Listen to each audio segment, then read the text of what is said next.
A nuestra primera panel de conversación, debate, Concepción y Santiago, si no me equivoco, dos presidentes de partidos, Jacqueline Belreserberghe en Concepción de la UDI. Muy buenas noches, Jacqueline, gracias por recibirnos. No, muchas gracias, Matías. Muy buenas noches a ustedes. Heraldo Muñoz en Santiago, supongo. Heraldo, presidente del PPD, muy buenas noches, gracias por recibirnos. En Santiago, Matías, buenas noches a Jacqueline. Bueno, a ambos, el plebiscito... en las formas y en el fondo, pero en las formas, el 25 sí o sí, Jacqueline, 25 de octubre, ¿se entiende? A ver, yo creo que sí o sí, de todas maneras, mientras no hay un acuerdo político para poder modificarlo. Nosotros fuimos parte del acuerdo que se generó el 15 de noviembre y a menos de que haya una razón sanitaria para poder postergarlo, no hay, debiera hacerse. Ahora, sin embargo, y a pesar de eso, y con esa declaración previa, yo creo que igual hay problemas. Es decir, van a haber problemas en ese plebiscito porque vamos a estar de todas maneras con una pandemia encima, va a haber gente que va a estar contagiada, que yo no sé cómo va a poder votar, yo creo que va a haber una baja participación y por lo tanto se generan ciertas dudas en torno a lo que eventualmente puede ser la legitimidad de todo el proceso. Wow, eso no es poco, ¿ah? Hablar de que hay una cota desde donde de ahí hacia arriba y de ahí hacia abajo hay legitimidad o no. Déjeme ver, Heraldo, ¿qué piensa respecto sobre la formalidad de una fecha, pero también sobre la legitimidad de un resultado cuantitativo? No me refiero al resultado de quién gana y quién pierde. Bueno, a mí me llama la atención que la derecha en los últimos días y semanas ha estado poniendo todo tipo de obstáculos y dudas respecto a lo que es una obligación constitucional. Aquí tenemos una obligación constitucional, que es hacer un plebiscito que está fijado para el 25 de octubre. Y hay contradicciones muy claras porque ahora están diciendo que debiera haber un piso mínimo de participación para darle validez. En primer lugar, no hay ningún precedente de mínimos de participación para darle legitimidad a un acto electoral. Si fuese así, porque hay una propuesta que sea un mínimo de 50%. El propio presidente de la República, presidente Piñera, fue elegido con el 49% de quienes tenían derecho a votar en la última elección presidencial. Pero lo más importante, y esto Jacqueline lo sabe, cuando estuvimos negociando el acuerdo del 15 de noviembre, que dio origen a la reforma constitucional y al plebiscito, nosotros propusimos, y fuimos dos presidentes de partidos de oposición, que fuimos muy insistentes hasta el final, que el plebiscito debía ser con voto obligatorio, el plebiscito de entrada. Y el partido de Jacqueline se opuso hasta el final, y ella se recordará porque poco menos que se caía el acuerdo si es que nosotros insistíamos en el plebiscito con voto obligatorio, y solo se consiguió que el plebiscito de salida o el ratificatorio fuera con ese voto obligatorio. Entonces aquí hay una actitud muy contradictoria, además del hecho de ¿Jacqueline lo recuerda? ¿Jacqueline? Sanitaria, Matías. ¿Sabes qué? Yo no me recuerdo que en ese momento... Pero no vamos a ir a votar en 2 meses más. Es totalmente contradictorio. Jacqueline. ¿Sabes lo que pasa? Es que está bien, es decir, yo me carga que pongan palabras en mi boca que no he dicho. Yo partí diciendo que esto es un acuerdo que nosotros respetamos y que vamos a llevar adelante. Pero me parece a mí que hay que ser objetivo. Y acá, objetivamente, estamos en una pandemia, sorry que lo diga. Objetivamente estamos en estado de excepción, que lo más probable, hoy día Biobío tuvo récord de contagio, pero ojalá no haya ningún rebrote, pero objetivamente estamos hoy día con estado de excepción. Objetivamente hay gente que está contagiada y que, díganme ustedes, ¿cómo vamos a hacer que esa gente pueda ejercer su derecho a voto? Entonces, una cosa que debiera ser una preocupación de todos es que haya una alta participación. Yo no soy de la idea de que haya un mínimo, de 50 o de 40 o de no sé qué, pero claramente si va muy poca gente a votar, acá vamos a tener un problema, porque se supone que, y además tenemos un problema, porque esta va a ser una elección dentro de 7 otras elecciones, Y un proceso constituyente debiera ser el evento más importante, por lo menos en el año calendario del país, porque es donde vamos a generar las reglas del juego, sí. De acuerdo a cómo se va a jugar, cómo se va a desarrollar la sociedad. Ahora, y en lo que decía Heraldo, eso no es tan así.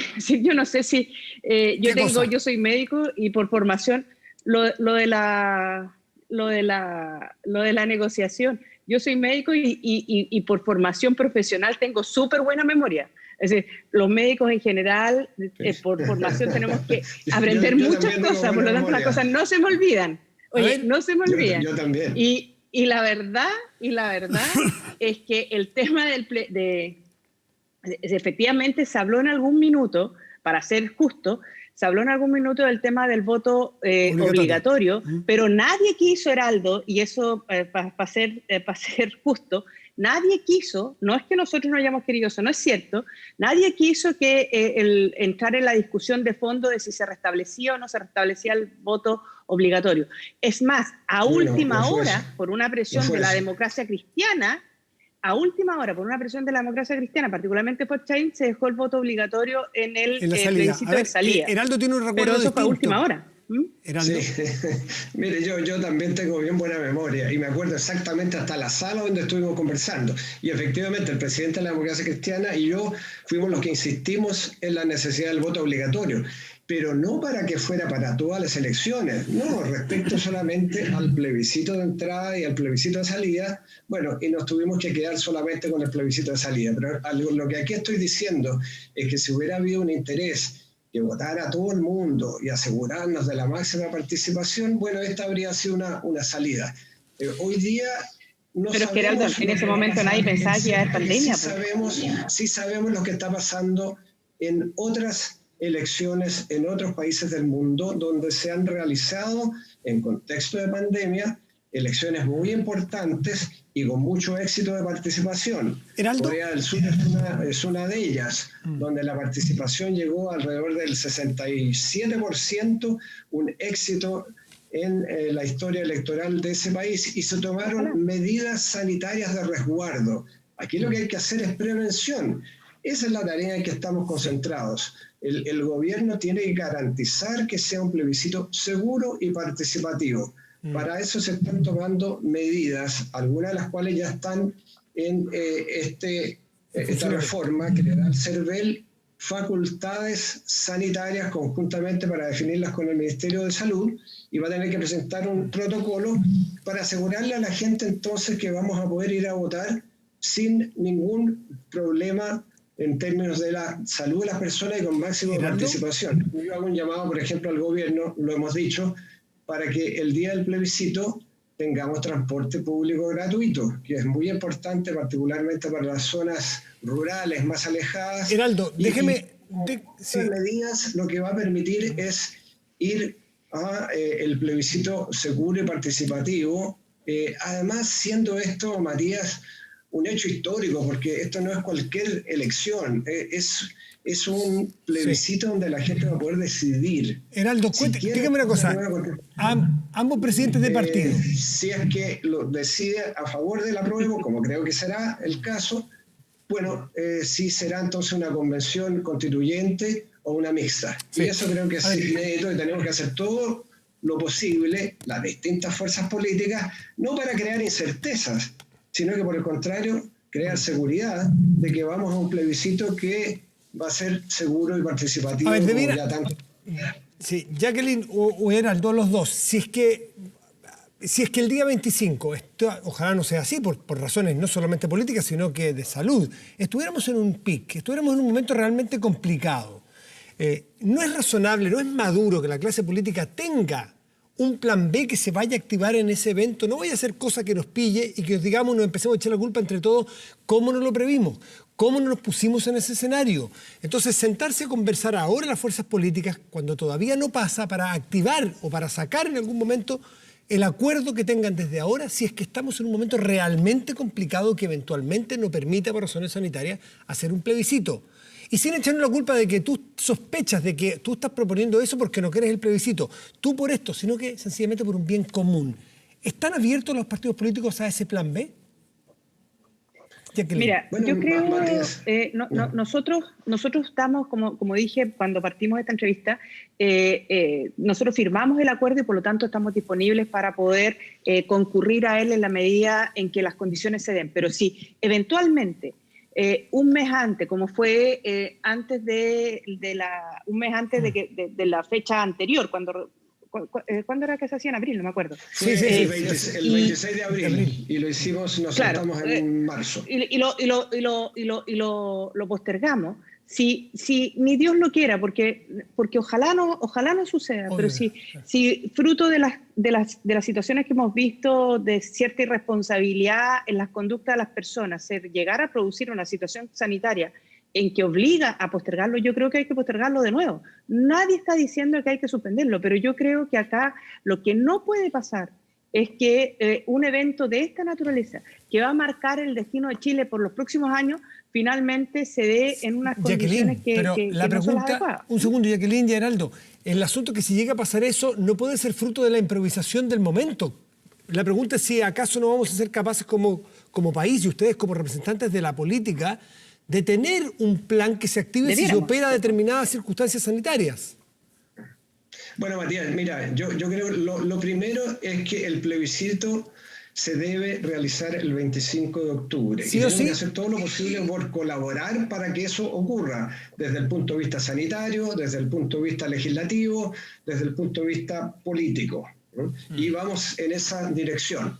Ahora, nadie es irresponsable. Si aquí hay una debacle sanitaria hacia fines de septiembre, nadie va a ser irresponsable como decir, bueno, lo hacemos de todas maneras. Por algo, en marzo, estando a un mes del plebiscito en la fecha original, que fue el 26 de abril, nos pusimos de acuerdo todos los partidos políticos, los gobiernistas y los de oposición, en una mañana. Y Jacqueline se recordará, no tuvimos mayores problemas en hacer el diagnóstico de lo que estaba pasando y en ponernos de acuerdo rápidamente en una nueva fecha y en las condiciones que eso se debía realizar. Pero hoy día, estando a más de 2 meses con una autoridad sanitaria que nos está diciendo vamos paso a paso en la dirección correcta y nos está dando todos los días indicadores de que esto va bien, pese a que hay algunas comunas que muestran retrocesos.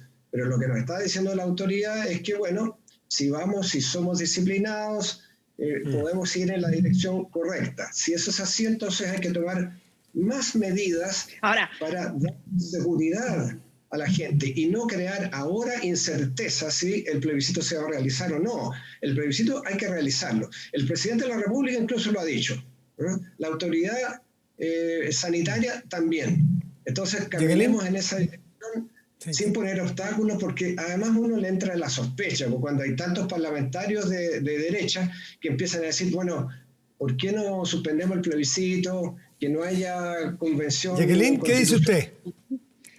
Que no sea, que no le entre tanta sospecha, Heraldo. No hay nada suceder debajo del agua. Empieza a decir, acá, a ver, en el plebiscito están anticipando una derrota y quieren entonces evitar lo que sea un pronunciamiento popular, un pronunciamiento democrático de la gente. Sospecha, Heraldo sospecha. En que si la situación sanitaria es más o menos estable, va en la dirección que nos dice la autoridad sanitaria, la gente va a ir a votar. Heraldo, deme un segundo.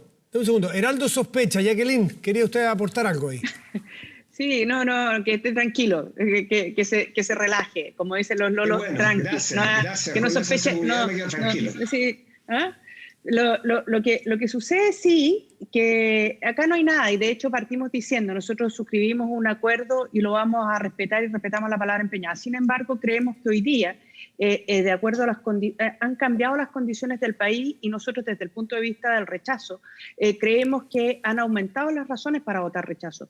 En primer lugar, porque creemos de verdad que poder llevar adelante un evento electoral de esta naturaleza donde vamos a partir la campaña. Hay solo 2 meses de campaña y vamos a partir el primer mes con estado de excepción. Es decir, donde no se puede, donde están restringidas las libertades, donde además estamos en estado de pandemia y por lo tanto no puedes tener reuniones con más de 10 personas, sobre todo en la zona como Concepción, que está en etapa 1. Esto, aunque a Carlos Peña no le gustan las analogías con el fútbol, se enoja.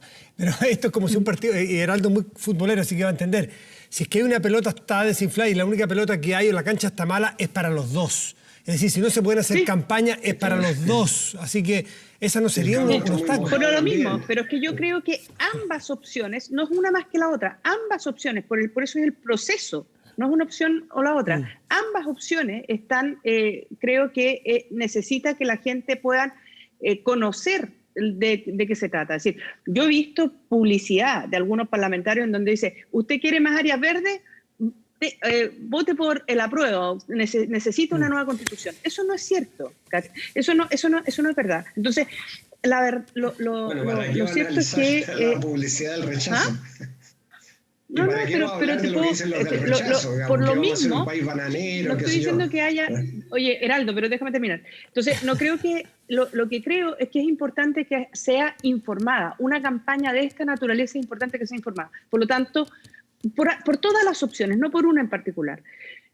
Segundo, yo sinceramente creo que va a haber mucha gente, sobre todo adultos mayores, que no van a ir a votar. No van a ir a votar por miedo a contagiarse.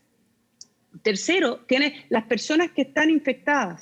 ¿Cómo lo vas a hacer para que puedan ejercer su derecho? Yo creo que no lo van a poder ejercer. Déjeme preguntarle. Lo que no sabemos si vamos a tener un gran pick, Heraldo. Deme un segundo.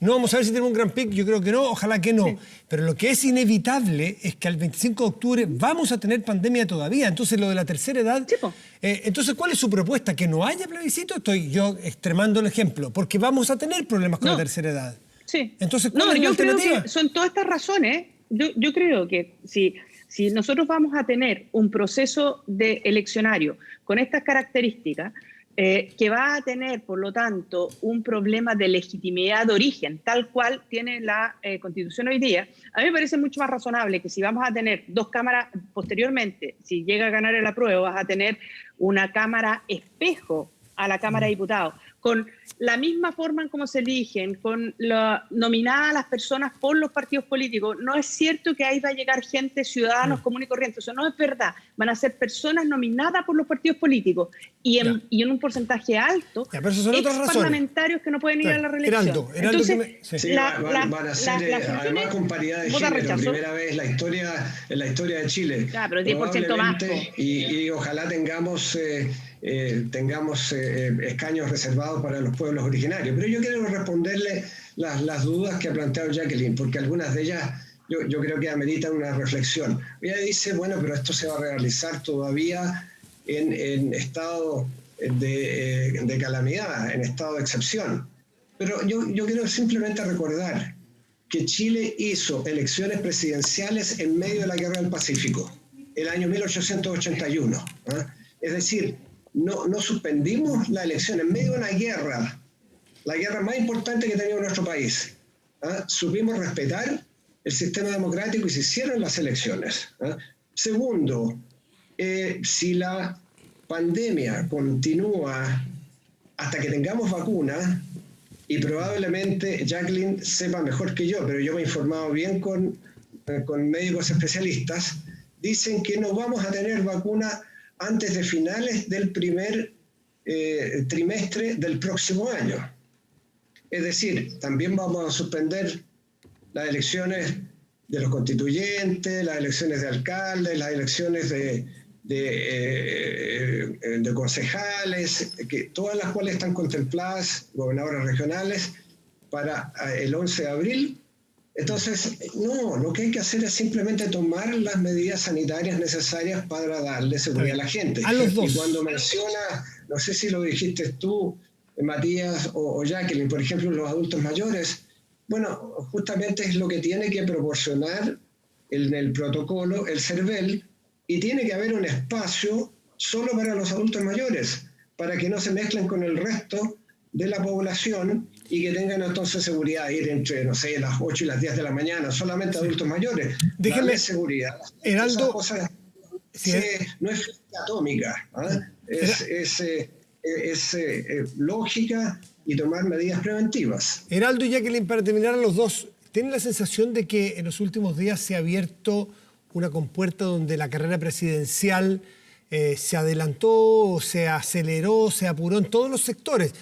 Que tendrá que ver con la aparición de Jadwe, por ejemplo, tendrá que ver al propio Heraldo Muñoz, que está aquí con nosotros, le metieron presión en su propio partido, con otros candidatos, como diciendo, bueno, ya, vamos, somos o no somos. Esto se va a acelerar rápidamente, antes del 26 de octubre de todas maneras, ¿no? ¿Definiciones, Jacqueline? Con su candidato, que yo no me explico por qué sigue en la UDI, pero en fin, no lo veo súper distinto a usted. No, pero, en fin, yo te voy a decir por qué, porque tenemos coincidencia. El compañero Lavín.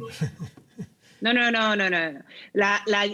Él tiene muchas diferencias con el resto, pero tiene muchas coincidencias con nosotros, porque nosotros compartimos con él de que acá tiene que haber integración social, tiene que haber un Chile más justo, tiene que haber la posibilidad de tener un Estado que tienda una mano amiga. Lo que nosotros no compartimos es que el Estado se meta en tu casa, en tu familia, que sea que empiece a tomar roles que en estricto rigor no son de apoyo y de ayuda.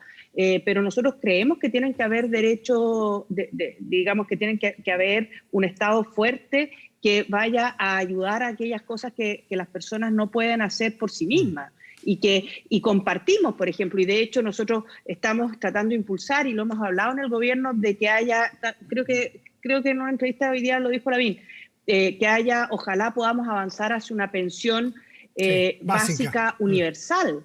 Sí, nosotros compartimos eso, por lo tanto... Habló hasta de ingreso universal, Lavín, ¿eh? Sí, no sé si en la UDI lo ideal sería eso. Lo que pasa es que yo creo que son pocos los países que lo tienen, pero nosotros sí creemos que tiene que haber una línea mínima en que el Estado te ayude para poder tener dignidad en tu vida y en la de tu familia. Heraldo, en eso no tenemos ninguna diferencia. Heraldo, le pusieron presión en su partido, ¿eh? Vidal. Bueno, mira, a ver, pero déjame decir algo respecto a Lavín, o más bien a esta aserción de que lo que no se quiere es que el Estado se meta en tu casa, se meta con tu familia. Pero claro, eso es para algunas cosas, porque la derecha tiene un doble estándar, porque dice, no, pero no el matrimonio igualitario. Entonces, para la decisión de alguien en su hogar que quiere una determinada manera de vivir su sexualidad, ahí entonces el Estado tiene que meterse. Pero eso no es así. Y esa es la postura eso no es así. Nosotros, por lo menos yo, y me hago responsable de lo que digo. Ya que en el momento ha tenido una actitud que es bastante interesante, porque yo creo que prácticamente en todo está fuera de sintonía con lo que piensa la UDI. Y por eso yo digo, bueno, como hay presiones para que nosotros nos pronunciemos, lo que puedo decir es lo siguiente: el Partido por la Democracia tendrá una candidata o un candidato, eso lo puedo asegurar. Y yo espero que la centroizquierda, a través de primarias o alguna modalidad transparente y democrática, podamos tener también un solo candidato o una sola candidata, partiendo por la convergencia progresista, que son los partidos que más estamos en sintonía, pero abriendo el espectro a quienes compartan ideas, a quienes compartan una plataforma de ideas. Bueno, de repente también invitamos a Lavín, porque como está tan socialdemócrata, digamos, lo invitamos a que participen en esa primaria. Pero en serio, no, yo creo que hay que mirar la necesidad de, ojalá, tener primarias, que todos puedan competir quienes se sientan llamados o llamadas. Y eso probablemente los tiempos van a ser después del plebiscito, porque la prioridad hoy día no puede ser otra que el plebiscito, que gane el apruebo. Eso es lo fundamental. Estar discutiendo ahora candidaturas presidenciales... No, pero una cosa es lo que usted diga, Heraldo, lo que usted quiera, y otra cosa es lo que se produjo. En que tendremos que tomar una decisión, eso es verdad. No, sin duda, pero una cosa es lo que usted quiera y otra cosa es lo que se produjo, porque uno abre los diarios, lo que más ve sobre el plebiscito y sobre carreras presidenciales, en cada uno de los partidos, los que tienen, y están bastante apurados. Pero plebiscito es lo primero, eso estamos en los tiempos. Después del plebiscito seguramente la situación de las candidaturas va a ir a un tranco más rápido. Jacqueline dice que estamos en los tiempos, porque Jacqueline probablemente es de los presidentes de partidos de las pocas que tiene una cierta certeza, que es su candidato y no va a tener ese problema. No, mira, los tiempos cambian y en todo caso nosotros estamos muy contentos de que Lavín le vaya bien en las encuestas y esperamos sinceramente de que si las cosas se mantienen así y llega el minuto, él esté disponible para tomar la decisión y representar a nuestro sector. Como nosotros nos sentimos muy orgullosos de verdad de poder tener una persona que la gente reconozca todas las banderas que nosotros enarbolamos. Y no es cierto que nosotros estamos en contra de que las personas de un mismo sexo, de las personas gay puedan tener y desarrollar su sexualidad y puedan tener una figura legal. Lo que estábamos en contra, y eso yo lo mantengo, es en el tema de la adopción. Nosotros votamos a favor del acuerdo de unión en pareja, no tenemos ni un problema en que personas del mismo sexo puedan tener una figura legal que regularice su relación afectiva. ¿Matrimonio igualitario también? Pero matrimonio igualitario. Lo que pasa es que el problema que teníamos con el matrimonio igualitario no era entre las parejas, era con el tema de la adopción. Nosotros ahí sí tenemos una diferencia y yo no tengo ningún problema en decirlo. Nosotros creemos que el derecho de la adopción es de los niños, no de las parejas. Y los matrimonios, por esencia, pueden adoptar. ¿Sí? Jacqueline Merriselberghi, esa es la diferencia. Geraldo Muñoz, les quiero agradecer haber estado esta noche en una conversación que ya se va a ir calentando en motores y vamos a estar seguramente en otra oportunidad ya debatiendo sobre temas puntuales conforme se acerque, por ejemplo, el 25 de octubre o las siguientes elecciones o las decisiones de algunos de nuestros invitados si van a ir a primarias o candidaturas. Geraldo, Jacqueline, muy buenas noches y gracias. Buenas noches. Muchas gracias a ustedes. Que esté muy bien. Matías, Jacqueline.